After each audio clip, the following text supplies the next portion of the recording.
Welcome to Celebrity Scoop, where we delve into the world of fame and fortune, and today, royalty. Today, we're shedding light on the double standards in the royal family, particularly when it comes to Prince Harry and Prince Andrew. Recently, Professor Tim Wilson made headlines with his claim that Prince Harry, who isn't king, would need an Act of Parliament to remove himself from the line of succession. He argues it's not technically an abdication. All right, Professor Wilson, we hear you, but let's cut through the legalese and get to the heart of the matter. Where was this legal prowess when Prince Andrew, embroiled in scandal, was stripped of his military titles, royal patronages and dignity? Despite all this, there wasn't a single Act of Parliament proposed to remove him from the line of succession. He remains 8th in line. Why didn't we hear the same urgency then? Where was your commentary, Professor Wilson? It seems Professor Wilson is keen to focus on procedure when it comes to Harry, the one royal who stepped away to protect his family. There's no scandal, no criminal accusations, no secret settlements with him, just a man who rejected the constraints of the institution. But for that, Wilson wants Parliament involved. Yet, Prince Andrew remains in the line of succession, seemingly unbothered, and Wilson seems to have nothing to say about that. It seems more like selective outrage than sound constitutional logic. If we're going to discuss removal from the line of succession, shouldn't we start with the royal who's actually brought disgrace? And that's not Harry. The monarchy doesn't need Harry to abdicate. It needs accountability and consistency. If it's so easy to involve Parliament, perhaps it should have started with Prince Andrew, not the man who chose love over control.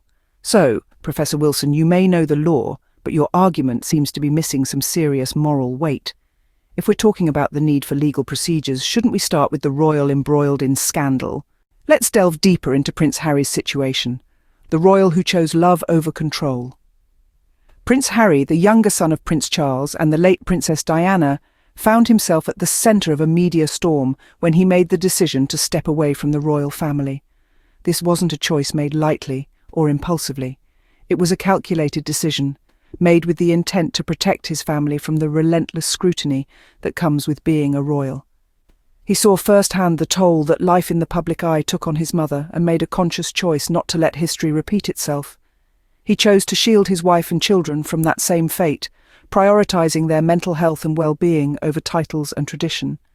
It's important to note that Prince Harry's departure from royal duties was not marred by scandal. There were no criminal accusations, no secret settlements. Unlike some of his royal counterparts, he didn't bring disgrace to his family's name. He simply stood up and said no to a system he felt was oppressive and harmful. Yet this man, who made the brave decision to step away from a life of privilege and power for the sake of his family, is now the subject of intense debate and scrutiny. There are calls for Parliament to intervene, to remove him from the line of succession, to essentially punish him for choosing a different path. But let's take a moment to reflect on this. Prince Harry, who hasn't brought any shame upon the royal family, who stepped away to protect those he loves, is being targeted for removal. Meanwhile, other royals, who have been involved in scandals and tarnished the family's reputation, remain untouched. It seems that there's a double standard at play here, one that punishes those who step out of line, who dare to challenge the status quo, while turning a blind eye to those who cause actual harm. Prince Harry, a man who simply said no to the institution, is now the target of calls for Parliament involvement. Now, let's turn our attention to Prince Andrew, the royal still comfortably in the line of succession. Prince Andrew, the Duke of York, once a celebrated figure in the royal family, now finds himself under a cloud of scandal. Accusations of serious misconduct have led to his fall from grace, with the royal losing his military titles, royal patronages, and arguably his dignity. Yet in the midst of all this, his spot in the line of succession remains untouched. He sits comfortably in 8th place, just a few steps away from the throne. What's more, the same legal experts who are eager to discuss the intricacies of Harry's position seem to be conspicuously silent when it comes to Andrew. There have been no calls for Acts of Parliament, no discussions on whether he should be removed from the line of succession. This is a man who has been stripped of his royal roles, a man who is no longer a working member of the royal family, and yet he remains in line for the throne. The disconnect is glaring. The lack of consistency in how the monarchy handles these situations is both baffling and troubling. It raises questions about the principles that guide these decisions. about who gets to stay in the line of succession and who doesn't. The fact that Prince Andrew can remain in the line of succession despite his scandals, while Prince Harry's position is questioned for merely stepping back from royal duties, speaks volumes about the standards being applied. It's not about whether one agrees with Harry's decision or not, it's about the principle of the matter. If the monarchy is going to involve Parliament to determine who stays in the line of succession, then it should apply to all members, not just the ones that suit their narrative. Prince Andrew, embroiled in scandal, remains untouched in the line of succession, with no calls for Parliament involvement. This is not a defence of Harry or an attack on Andrew, it's a call for fairness, for consistency, and most importantly, for accountability. With these double standards in mind, what does the monarchy really need? This question plunges us headfirst into the heart of the matter. It's not about abdication or stepping away. It's not about who chooses to live a private life over a public one. No, it's about accountability and consistency within the royal family. Let's be clear, the monarchy doesn't need Harry to abdicate. It doesn't need any royal to step down from their position in the line of succession. What the monarchy desperately needs is to hold its members accountable for their actions, particularly those who bring disgrace to the institution. Harry chose to step away. He chose to protect his family over continuing in a role that was causing them distress. He did not bring scandal upon the royal family. He did not tarnish their reputation. If anything, his actions highlighted the need for change within the institution. Prince Andrew, on the other hand, is a different story. There's scandal, there's disgrace, there's a complete disregard for the dignity of the monarchy. Yet, no act of Parliament has been called upon to remove him from the line of succession.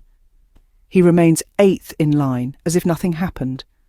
Accountability within the monarchy should start with those who have brought disgrace to the institution. The Parliament's involvement should begin there, not with those who simply choose to step away, not with those who choose love over control. The monarchy needs to ensure that its actions and decisions align with its values. It needs to uphold the dignity and respect that it demands from its members. It needs to be consistent. It needs to be accountable. So let's stop focusing on abdication and start focusing on accountability. Let's start addressing the real scandals within the ranks of the monarchy.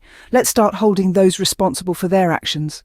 The monarchy doesn't need abdication, it needs accountability, and that starts with addressing the real scandals within its ranks. So what does this all mean for Professor Tim Wilson's argument? Well, it's quite clear, isn't it? Professor Wilson is playing a game of legal chess, focusing on the rules and regulations, the technicalities and the procedures. But in doing so, he's missing the larger picture, the moral weight that should be at the core of his argument. There's an undeniable discrepancy in how he's approaching the issue. He's quick to apply legal scrutiny to Prince Harry's decision to step away from the royal establishment. But where is this same fervour when it comes to Prince Andrew's questionable actions? There's a clear lack of moral weight in Professor Wilson's argument. He's choosing to focus on the legalities, the procedures. But is he truly considering the implications of his words, the effects they have on the individuals involved, the precedent it sets for future royals? His argument seems to be missing the point. It's not about whether Prince Harry can or cannot legally remove himself from the line of succession. It's about the need for accountability and consistency within the royal family. It's about the fact that a royal who has been embroiled in scandal is still in line for the throne, while another who simply chose to protect his family is being subjected to legal scrutiny.